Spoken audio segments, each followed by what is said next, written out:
mapapansin nyo nakita tayo sa golf course. So yung golf course namin social na medyo typical. Pero dito sobrang nakaka-excite maglaro ng golf kasi mapapansin niyo dito. So from here, titira ka, and then kailangan mashoot mo dito sa ilog, lubutas. And then after that, pupunta yung bola dito. Yan.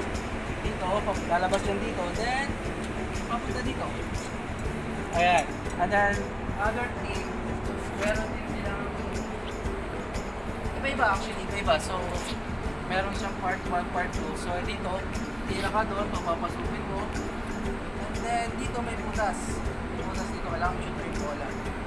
Lalabas yan. Then, kailangan, mapasok mo dito. Yun lang. Yun lang, kung mapapasok mo. Try tayo dyan. Ayan, marami pa actually. So far yung golf course pa lang yung pinapakita ko sa inyo. Siguro, mamaya, ililibot kita o ililibot ko kayo lahat sa iba pa nating activity. So paano? Babay muna. Alright, welcome back. Dito nga pala tayo sa NCL, Norwegian State. So dito, marami tayong makikita na wala ang pinagalingan ko. So, nandito kung mapapansin yung maraming obstacles. Siyempre yung meron talaga sila dito is yung hanging bricks. So, may mga pang TV. Ito kung mapapansin yung mga pang bata, mas mababa lang. So, pang mga medyo may edad na, simulan natin, or mas above. So, kung mapapansin niyo medyo matataas na. So, actually, namimiss ko yung dati kong ginagawa. Kami nagpapa-activity sa mga kliyente namin, high school, college, before breadlet. So nakaka-excite na makita mo yung mga kliyente nyo na iba matatakot muna bago sila tumuloy. Pero syempre, pag nakatawid ka dyan, sobrang laking fulfillment para sa'yo. Hindi totoo yan. Bola lang yan. So kaya mamaya, meron pa akong papakita sa inyo. So see you later. Bye-bye. Alright, so once again, nandito kami ulit sa Norwegian Escape, NCL. So kung mapapansin niyo, ayan, so may big slide sa likod ko. So syempre wala naman kaming chance para gamitin 'yan. At parang alam ko medyo nire-repair din nila or chine-check nila yung mga maintenance dito. So far nag-ikot lang kami dito ng kasama ko si Morris. Ayan, Mr. Morris, kaway ka naman. Ayan. So usually mga kaibigan ko talaga matatangkad. So it doesn't matter naman, 'di ba?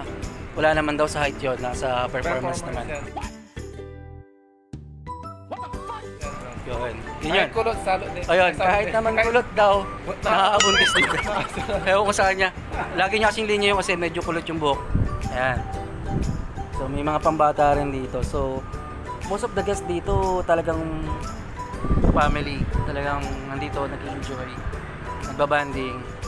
Sa pasya niya kasi most of the guests doon yung talagang medyo gusto ng tahimik lang. So yun yung pagkakaiba nilang dalawa. So more fun dito kasi nga mas marami bata rito na guest din nila. Dinadala ng mga parents nila, yung mga kids nila dito, especially pag bakasyon.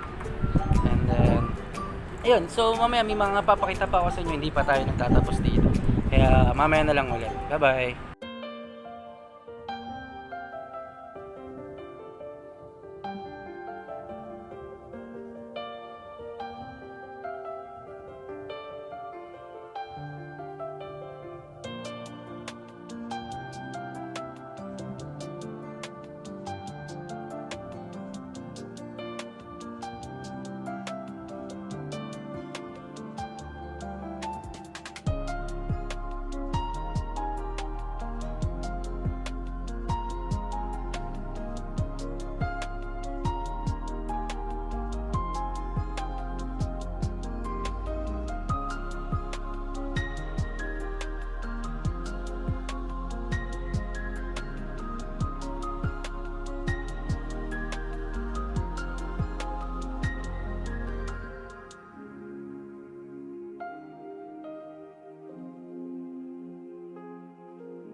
Lakad. Wow. Pero pag tumagal po